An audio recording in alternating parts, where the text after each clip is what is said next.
पंजाबी शायर है। ਉਹ ਲਿਖਦਾ ਹੈ, ਅਜੀਬ ਰੁੱਤੇ ਬਹਾਰ ਵਿੱਚ ਵੀ ਉਦਾਸ ਬੂਟੇ, ਉਦਾਸ ਲਗਰਾਂ, ਬੇਰੰਗ ਸ਼ਾਮਾਂ ਬੇਨੂਰ ਫਜਰਾਂ।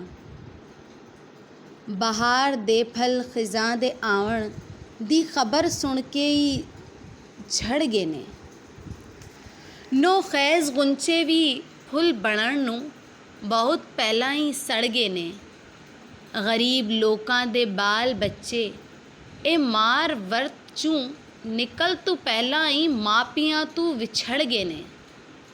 ਜਵਾਨ ਅੱਖੀਆਂ ਦੇ ਖਾਬੀ ਹੁਲੀਏ ਕਿਸੇ ਸ਼ਕਲ ਵਿੱਚ ਢਲਣ ਤੋਂ ਪਹਿਲਾਂ ਹੀ ਵਿਗੜ ਗਏ ਨੀ।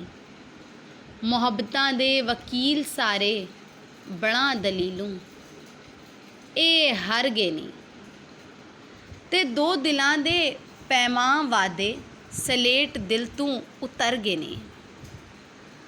ਅਜੀਬ ਰੁੱਤ ਹੈ। ਸਮੇਂ ਦੀ ਛਾਤੀ 'ਤੇ ਬਹਿ ਕੇ ਮੈਂ ਜੋ ਫਰੇਬ ਰੁੱਤ 'ਚੋਂ ਯਕੀਨ ਲੱਭਾਂ।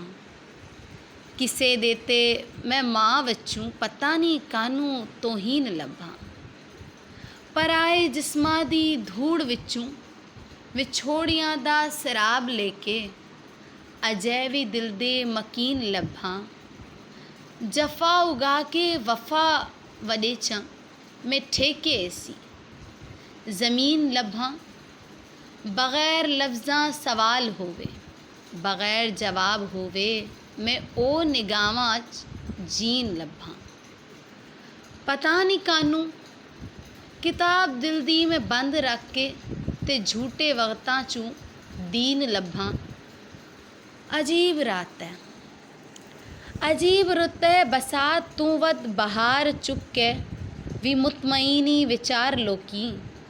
ਬੇਨੂਰ ਅੱਖਾਂ 'ਚ ਮੋਏ ਖ਼ਵਾਬਾਂ 'ਚ, ਬੇਨੂਰ ਅੱਖਾਂ 'ਚ ਮੋਏ ਖ਼ਵਾਬਾਂ ਦੇ ਲਾਸ਼ੇ ਢੂੰਡੇ ਨਿਕਾਰ ਲੋਕੀ। ਵਫਾ ਦੇ ਮੋਤੀ ਕਰਾਹਾਂ ਗਲੀਆਂ 'ਚ ਰੁਲਦੇ ਵੇਖਾਂ ਤੇ ਦੁੱਖ ਨਹੀਂ ਹੁੰਦਾ। ਸਮਾਨਾ ਵਿਲ ਜੋ ਦੁਆ ਮੈਂ ਘੁੱਲਾਂ ਉਹ ਅਰਸ਼ ਤੇ ਕਰ ਨਾ ਪਹੁੰਚ ਪਾਏ। ਸਮਾਨਾ ਵੱਲ ਜੋ ਦੁਆ ਮੈਂ ਘੁੱਲਾਂ ਉਹ ਅਰਸ਼ ਤੇ ਕਰ ਨਾ ਪਹੁੰਚ ਪਾਏ ਤੇ ਦੁੱਖ ਨਹੀਂ ਹੁੰਦਾ। ਆਖਰੀ ਮੰਜ਼ਿਲੇ ਬੇਹਿੱਸੀ ਦੀ ਕਿਸੇ ਦੇ ਮੱਥੇ ਤੇ ਸੁੱਖ ਜੇ ਵੇਖਾਂ ਤੇ ਸੁੱਖ ਨਹੀਂ ਹੁੰਦਾ। ਕਿਸੇ ਦੀ ਝੋਲੀ 'ਚ ਦੁੱਖ ਵੇਖਾਂ ਤੇ ਦੁੱਖ ਨਹੀਂ ਹੁੰਦਾ। ਅਜੀਬ ਰੁੱਤ ਹੈ,